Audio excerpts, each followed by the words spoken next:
હલ વર્ણિવેશ રમણીય દર્શનમ મંદહાસ રુચિરાનનાંબુજમ પૂજિતમ સુરનરોત્તમેર્મુદા ધર્મનંદનમહં વિચિંતે સર્વાવતારી સર્વોપરી સર્વવ્યાપક અનંત કરોડો બ્રહ્માંડના માલિક કારણોના કારણ અવતારોના અવતારી પ્રત્યક્ષ સ્વરૂપે આપણને દર્શન આપતા પૂર્ણ પુરુષોત્તમ ભગવાન શ્રી સ્વામિનારાયણ તેમજ અદ્ભુત આ સ્વામિનારાયણ મહામંત્ર પીઠ ફરેણી ધામ વ્યાસાસન પર બિરાજમાન ગુરુતુલ્ય પરમ પૂજ્ય સદગુરુ સ્વામી બાલકૃષ્ણદાસજી સ્વામી આપણને અદ્ભુત શિક્ષાપત્રી ગ્રંથના માધ્યમ દ્વારા દિવ્ય અમૃતપાન આપણને કરાવી રહ્યા છે.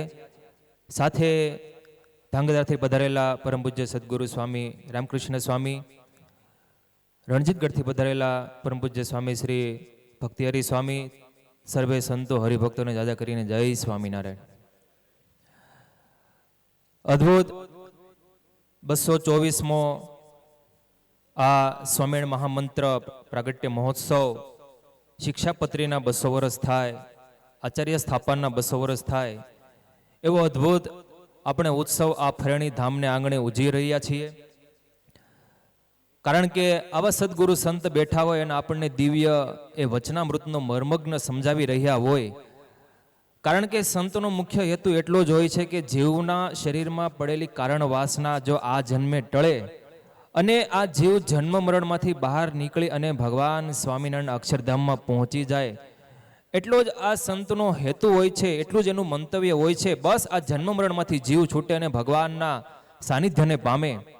કારણ કે આ મહામંત્ર ધામ એટલે ફરેણી, જે ધરતી ઉપર ભગવાન સ્વામિનારાયણ પધાર્યા અને ભગવાન સ્વામિનારાયણ જ્યારે પધાર્યા, અનેક સંતો પધાર્યા.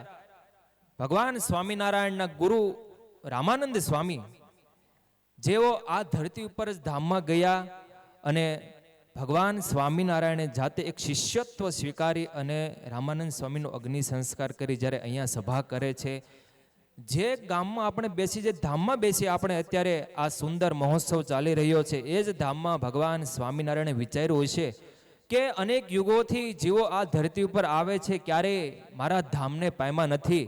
પણ ભગવાન સ્વામિનારાયણે વિચાર્યું છે કે હવે આ કળિયુગમાં મારે એન કેન પ્રકારે જીવનો સહેજે મોક્ષ થાય અને કંઈ જ ન કરવું પડે, સહેજે કરીને એ મારા ધામને પામી જાય. એટલે ભગવાન સ્વામિનારાયણ એક ફરેણી ધામને સિલેક્ટ કરી અને આ જ ગામમાં, આ જ ધામમાં ભગવાન સ્વામિનારાયણ મહામંત્ર આપેલો કે આ જે સ્વામિનારાયણ કોઈ નામ બોલશે એના આધિ વ્યાધિ ઉપાધિના દુઃખ જશે, આ લોકમાં પણ માણસ સુખી થશે અને મર્યા પછી પણ માણસ સુખી થશે.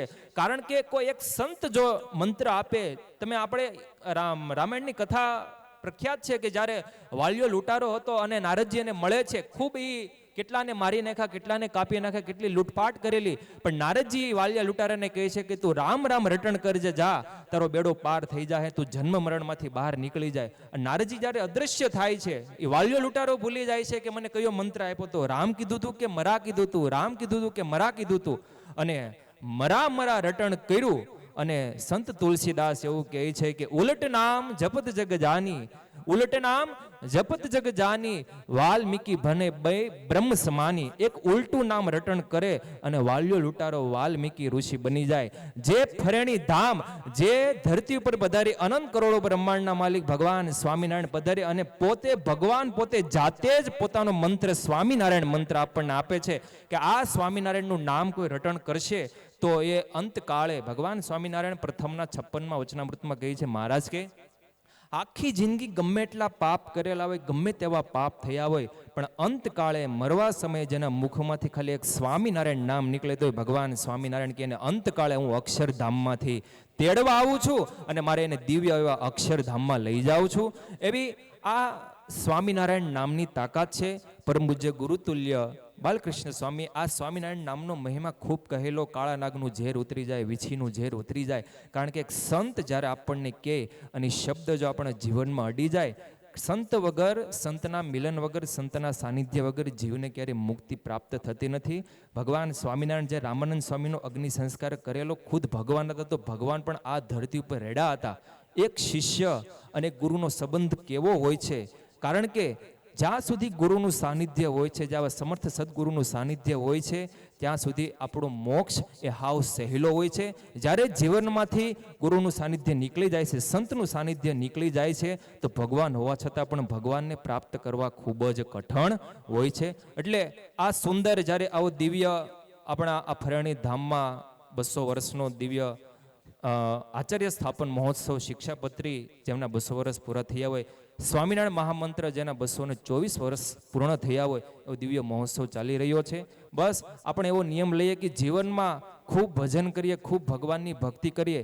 જેમ પૂજ્ય સ્વામીશ્રીએ પોતાની કથામાં બતાવ્યું હતું કે મન ખાલી બગડે ને તો બધું શરીરમાં બગડે છે, આખી દુનિયા બગડે છે. મન એક જીતાઈ જાય છે તો આખી દુનિયા જીતાઈ જાય છે.